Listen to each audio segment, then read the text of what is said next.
Well, hello and welcome to another week of KBCR with credit and financial tips and Michelle Green. That's me. Hey, welcome, welcome. We are super excited for you to be here today. We are going to get into this credit and financial conversation. Are you enjoying this session? Are you enjoying our TV show? The KBCR TV show is aired every Friday from 12:30 to 1 p.m.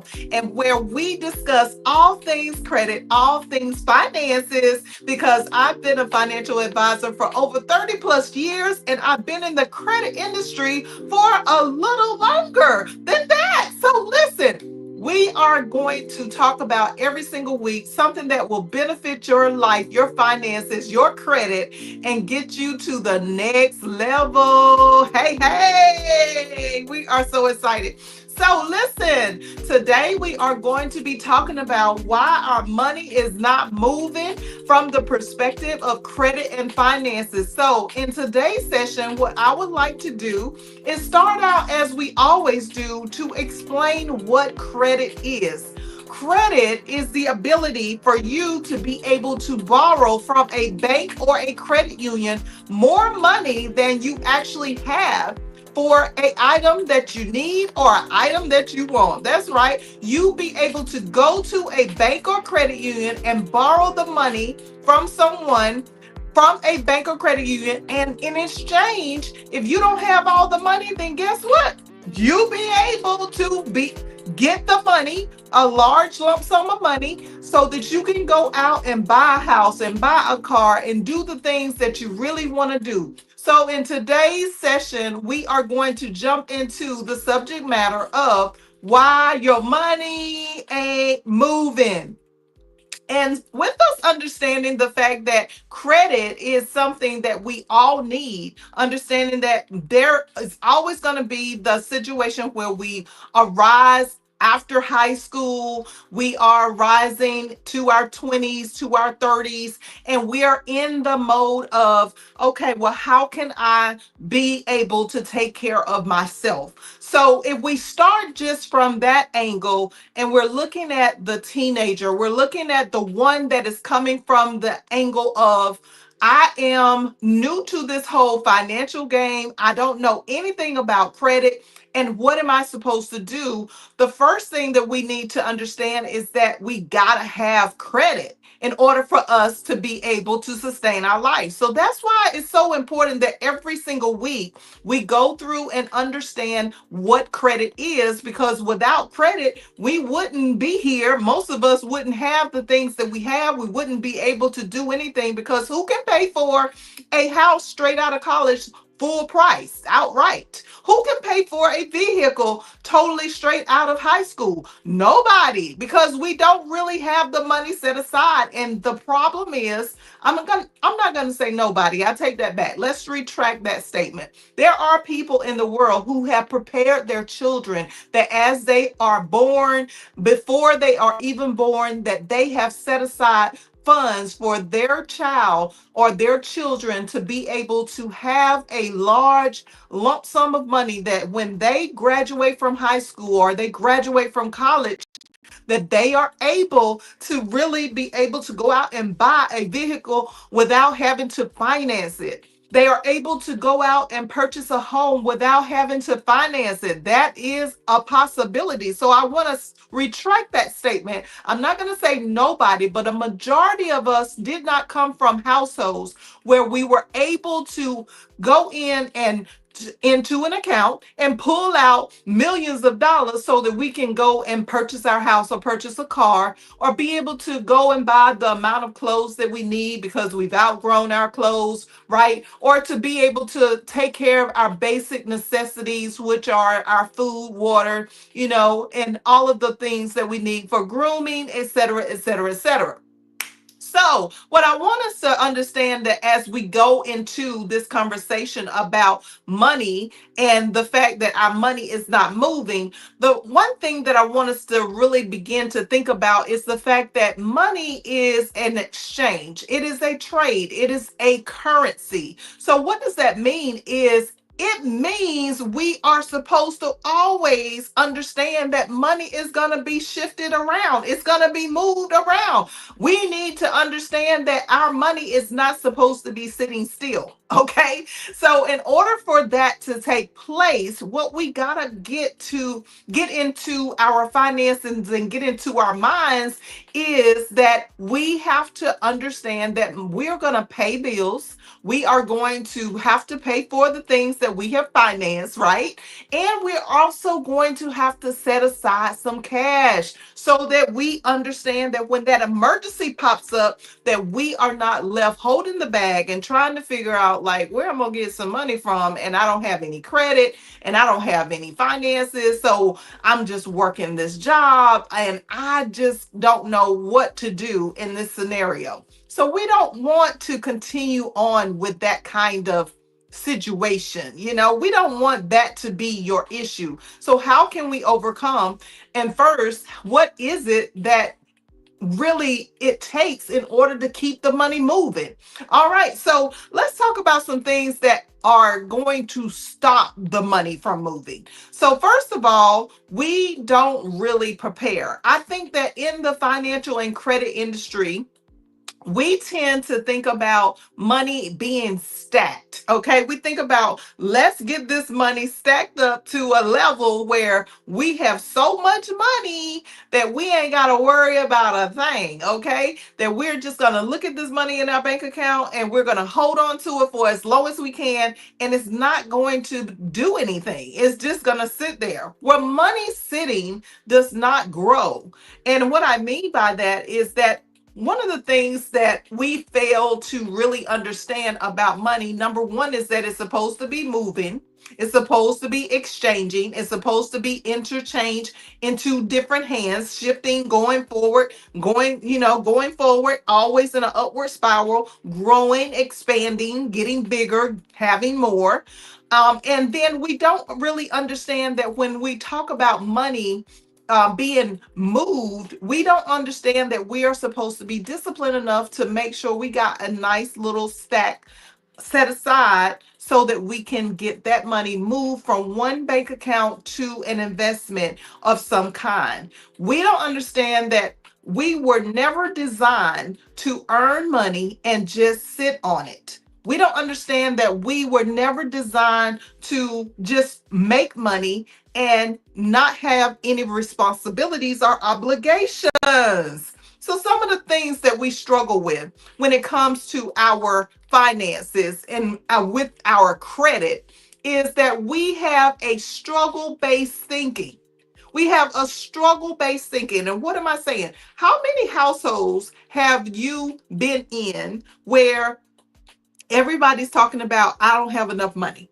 You may be yourself speaking that language to yourself right now. And that's not something that we really want to be emphasized when we are trying to get the money to move. When we say that we don't have enough money, when we say and speak these things as though they were, not realizing that even the words that we are speaking that we think don't matter are actually having an impact on our current situation and our future, we fail to understand that we are causing the money to sit still. We're causing the money not to be relinquished to us. We're causing that promotion not to be able to be given to us because we come from a household where we're constantly repeating the words that we don't have enough money.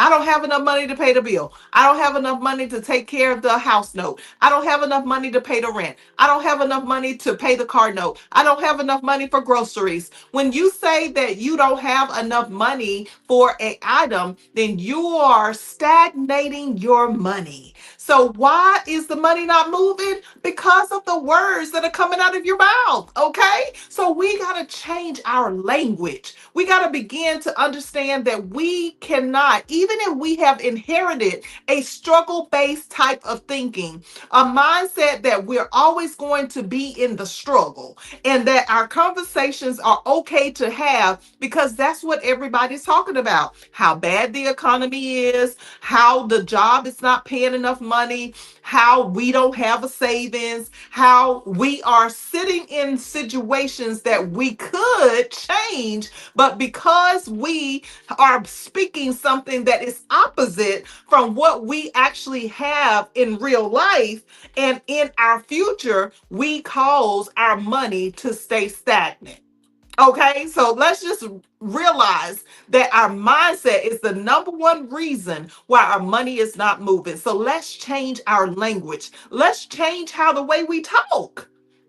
Let's think about it. We cannot be the kind of individual that constantly is speaking negativity over our finances. If we want to be a positive person, if we want to be an encouraging, inspirational individual, if we are trying ourselves to really take our money to another level, then we got to treat it as if it was a person. We got to treat that money as if we were talking to a person, and if we were talking to money and money had a response from the things that you've already said about it, then it would be pretty upset. It would be pretty upset because we have not really said the right things about money. Okay, so we got to get out of the struggle mindset. The struggle based thinking is not the way to go in order for us to get our money to move. Okay, another thing that we would like to talk about today is the fact that when it comes to us being an owner, we don't actually think about ownership in the sense of keeping our money stagnated. So there are systems that are out here. And what I mean by systems is there are several different things that we need in life in order for us to be able to secure our finances and to secure our credit.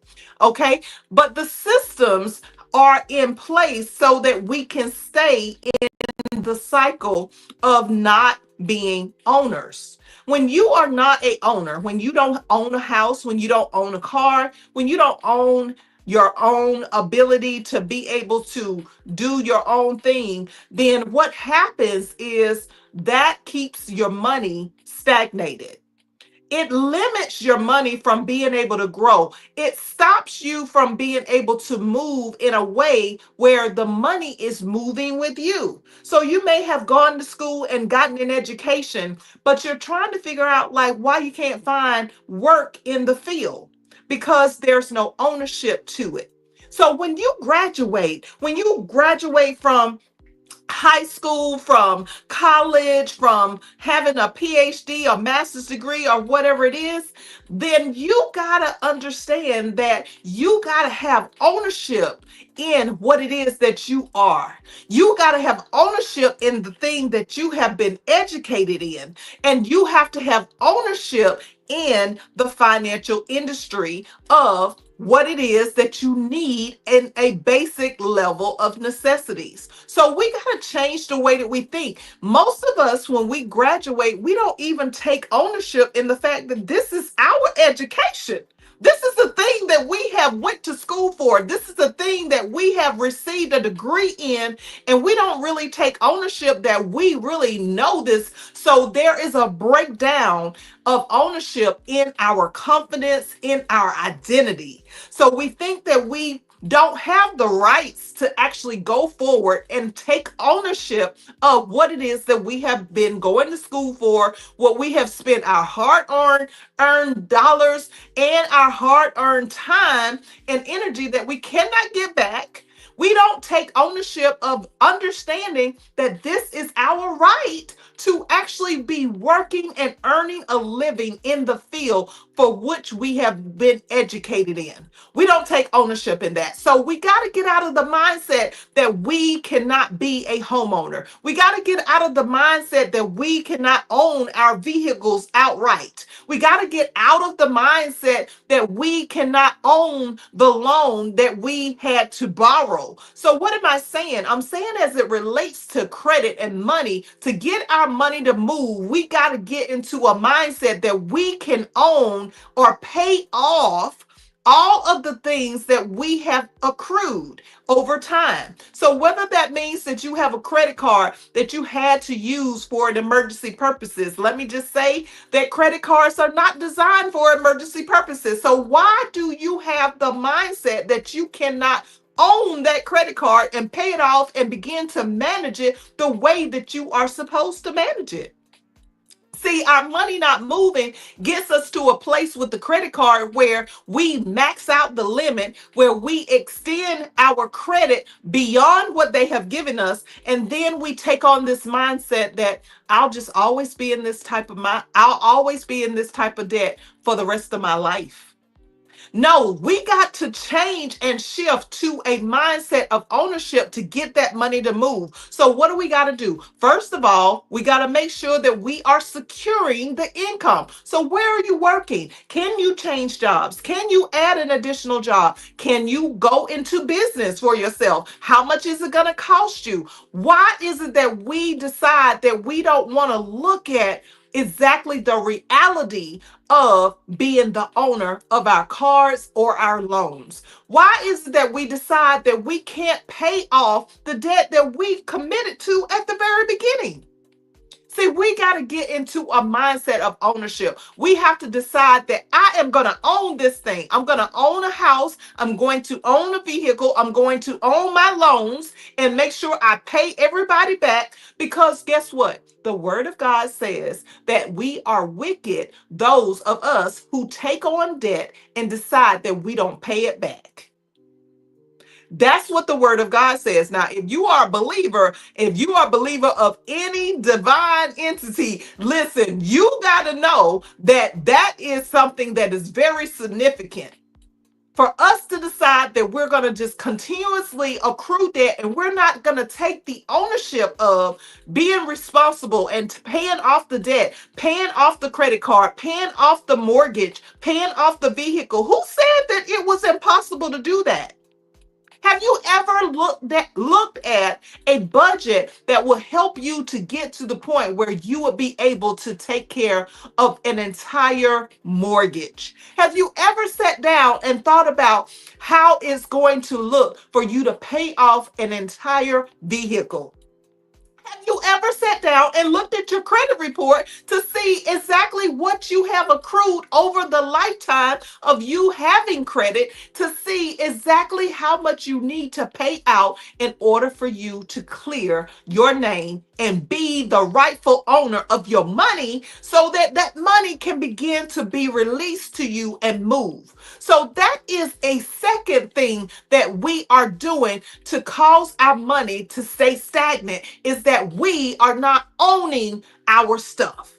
We decide that we want to be a person that is always going to be on the tail end of stuff and we can't control it. So we got to get out of the mindset that we are going to do that. Now, another thing that we look at when we don't allow our money to move is the fact that we are fearful, okay? We are scared that, something crazy is going to happen. We are fearful that, okay, well, even though we put certain things in place, that it's not actually going to work for us. So what do? Is we tend to avoid opening our mail and looking at the reality. We tend to avoid looking at the debt that is due. We don't want to open up the mail. We don't want to go into that bank account. Not the bank account. We don't want to go into not just the bank account or the mail. We don't want to open up the accounts that we even own right now. We don't want to go into the account, log in, get our username and our password down pat, because everything these days got a username and password, right? But we choose not to actually get into that account on purpose out of fear.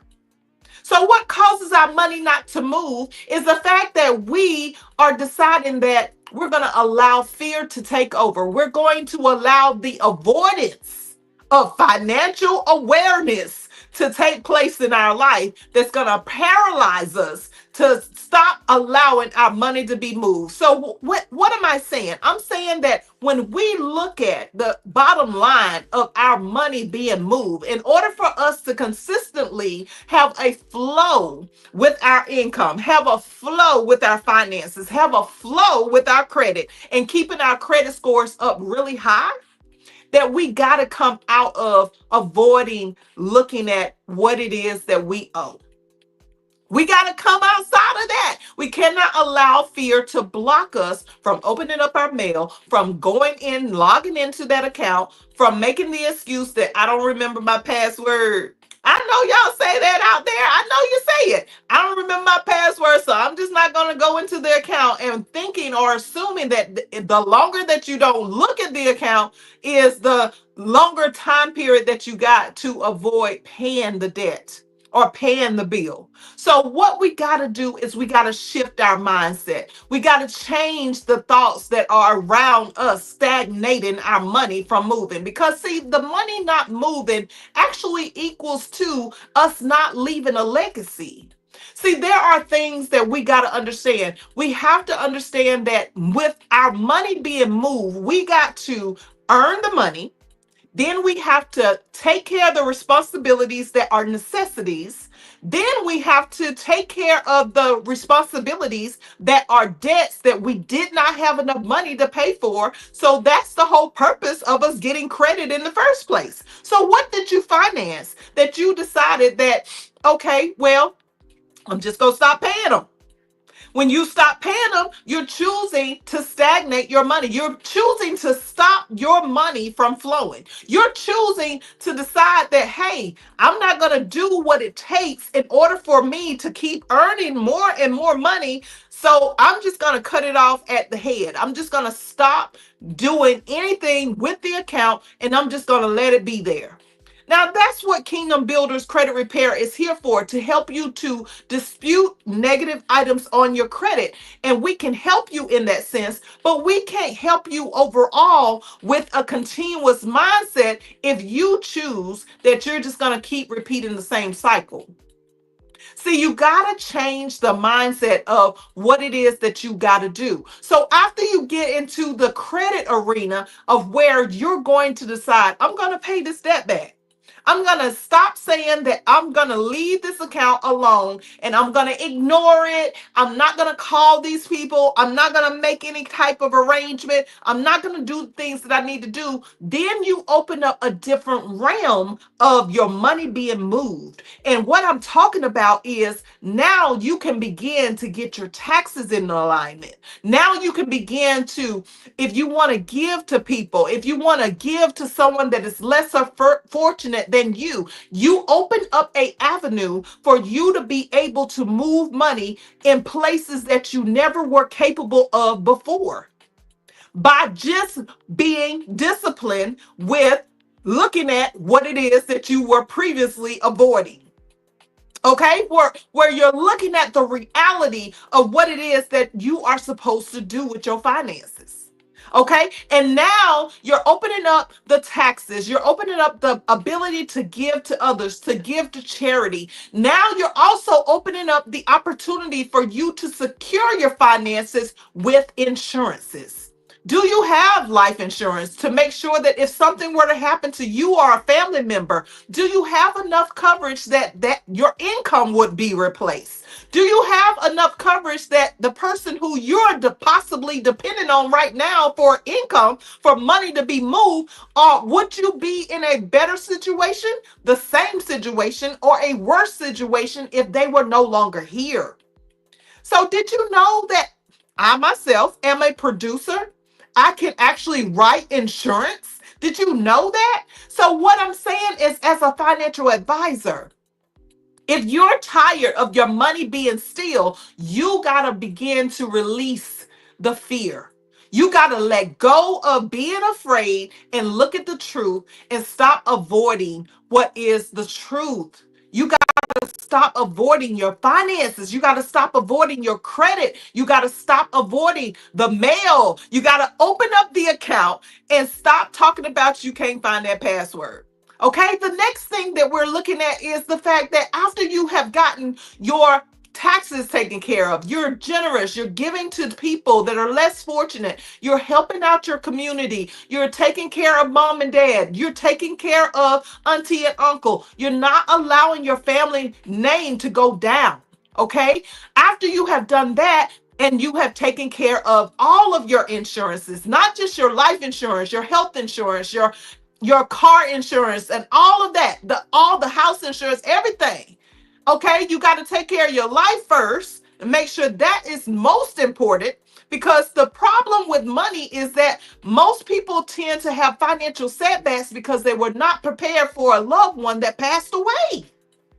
Okay, then you want to make sure you have your health insurance in place, because your health is second to your life. If your health goes down, your income goes down, so your money stops. And we are talking about keeping that money moving, right? Okay. And then after we get our health taken care of, then we got to get our house or our rental property insured. We got to make sure that if something were to happen, a fire were to break out, a flood were to break out, that we are secure with our finances. We'll be able to replace every piece of furniture, every item that we would have lost in the event of an emergency in our home. After we do that with the insurance, then the car insurance, which is actually mandatory, will need to be taken care of then in the event that we lose our vehicle through an accident.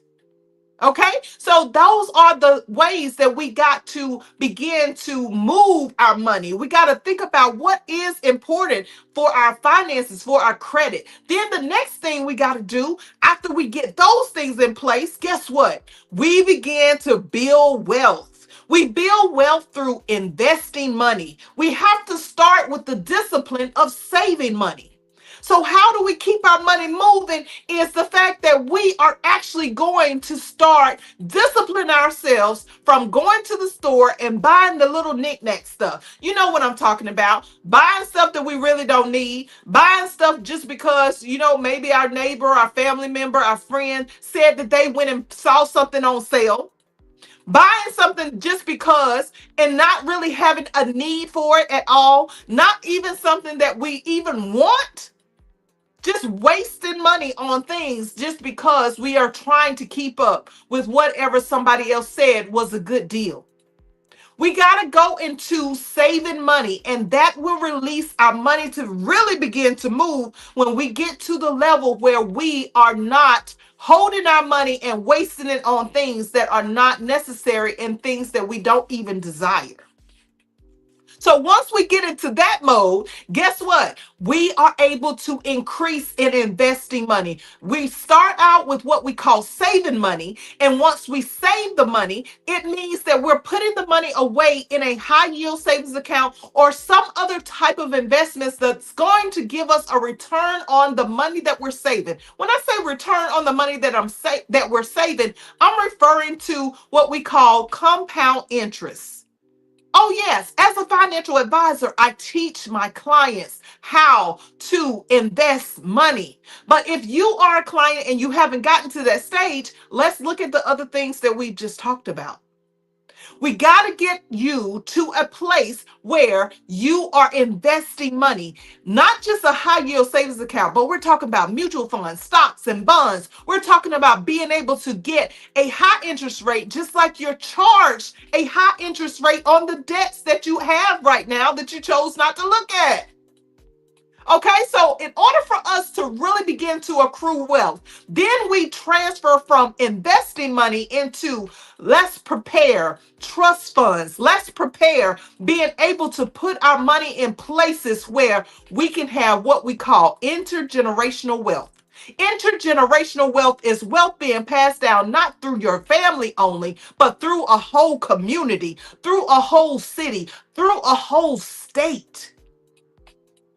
That's the kind of wealth that we talk about at Kingdom Builders Credit Repair.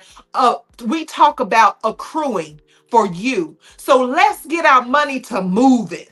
Let's stop sitting on the money. Let's stop believing that the money is just going to suddenly continue to build up, continue to grow, but continue to expand when we are choosing the thing to stop the flow of money from moving.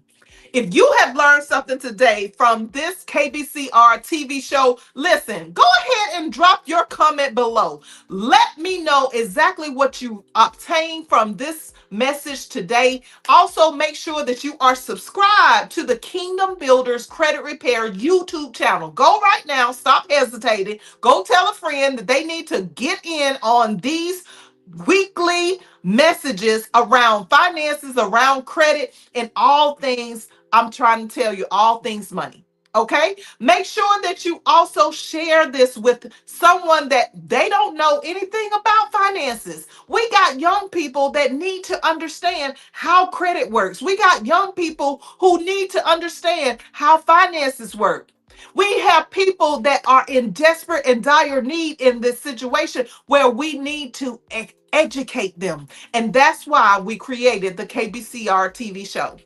Thank you, and I hope that you have enjoyed today's show, and I will see you next week. Don't forget to set your notifications because we love coming on talking to you every single week about financial and credit tips with Michelle Green. All right, guys, thank you so much for watching, and I'll see you next time. Bye-bye.